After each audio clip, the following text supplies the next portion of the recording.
पिछले कुछ महीनों में दिल्ली पुलिस और केंद्रीय गृह मंत्रालय ने अवैध बांग्लादेशी और रोहिंग्या प्रवासियों के खिलाफ एक व्यापक अभियान चलाया है, जिसके तहत 700 से अधिक बांग्लादेशी घुसपैठियों को दिल्ली से डिपोर्ट किया गया है।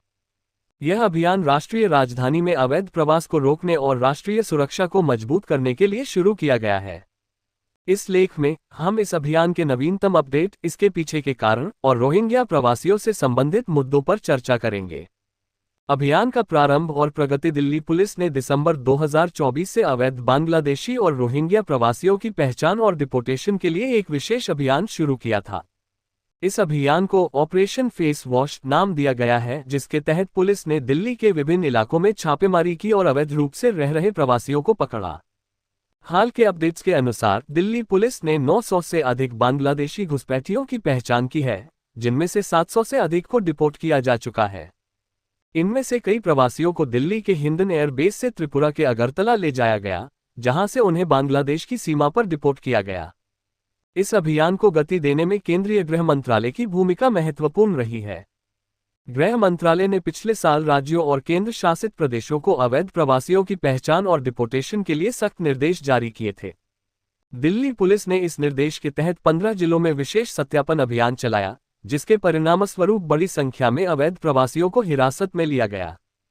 पकड़े गए घुसपैठियों की गतिविधियां। पुलिस की जांच में ये सामने आया है कि कई बांग्लादेशी घुसपैठिए दिल्ली में विभिन्न व्यवसायों में शामिल थे। कुछ कूड़ा बीनने का काम करते थे, तो कुछ हाउसकीपिंग या दुकानों में काम कर रहे थे। एक चौंकाने वाला खुलासा ये हुआ कि कुछ प्रवासी पुरुष ट्रांसजेंडर के रूप में मेकअप और पैडिंग का उपयोग करके अपनी पहचान छिपा रहे थे और रात में सेक्स वर्क में शामिल थे। इस तरह की गतिविधियां अवैध प्रवासियों की पहचान को और जटिल बनाती हैं, क्योंकि वे स्थानीय आबादी में घुल मिल जाते हैं। पुलिस ने यह भी पाया कि कई घुसपैठियों ने जाली दस्तावेजों जैसे आधार कार्ड और वोटर कार्ड का उपयोग करके अपनी पहचान स्थापित की थी।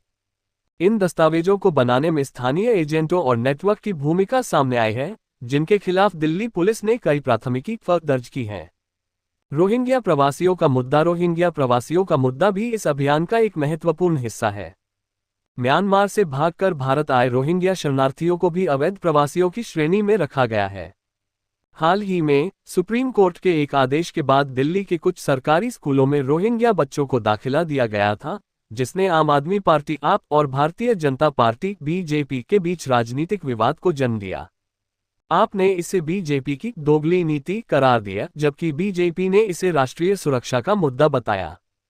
हालांकि कुछ मानवाधिकार संगठनों और संयुक्त राष्ट्र ने रोहिंग्या शरणार्थियों के डिपोर्टेशन पर चिंता जताई है। संयुक्त राष्ट्र के एक विशेष रापोर्ट ने दावा किया कि कुछ रोहिंग्या शरणार्थियों को जबरन म्यांमार भेजा गया, जहां उनकी जान को खतरा हो सकता है।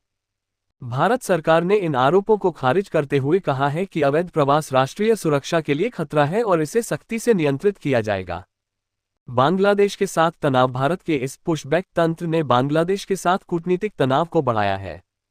बांग्लादेश के विदेश मंत्रालय ने 8 मई 2025 को भारत से इस नीति को रोकने और स्थापित प्रत्यर्पण तंत्र का पालन करने का आग्रह किया था। बांग्लादेशी मीडिया ने दावा किया कि मई 2025 के बाद से 800 से अधिक लोगों को, जिनमें कुछ भारतीय और रोहिंग्या शामिल थे, भारत द्वारा जबरन बांग्लादेश में धकेल दिया गया। बांग्लादेशी सेना ने भी इस मुद्दे पर हस्तक्षेप की चेतावनी दी है। राष्ट्रीय सुरक्षा और भविष्य की योजना। केंद्रीय गृह मंत्री अमित शाह ने इस अभियान को राष्ट्रीय सुरक्षा से जोड़ा है। उन्होंने कहा कि अवैध प्रवासियों को भारत में रहने की अनुमति नहीं दी जाएगी, क्योंकि ये देश की सुरक्षा के लिए खतरा है।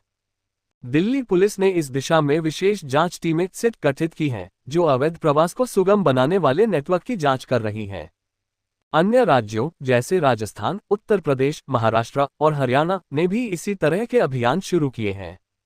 राजस्थान में 1008 घुसपैठियों की पहचान की गई है, जिनमें से 148 को डिपोर्ट किया जा चुका है।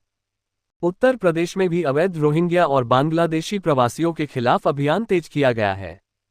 निष्कर्ष। दिल्ली में अवैध बांग्लादेशी और रोहिंग्या प्रवासियों के खिलाफ चल रहा अभियान भारत की राष्ट्रीय सुरक्षा नीति का एक महत्वपूर्ण हिस्सा है।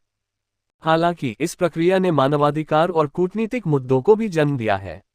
बांग्लादेश के साथ तनाव और रोहिंग्या शरणार्थियों के भविष्य को लेकर अनिश्चितता बनी हुई है।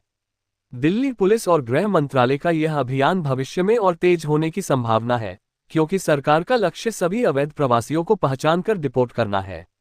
यह अभियान न केवल दिल्ली बल्कि पूरे देश में अवैध प्रवास को नियंत्रित करने की दिशा में एक बड़ा कदम है।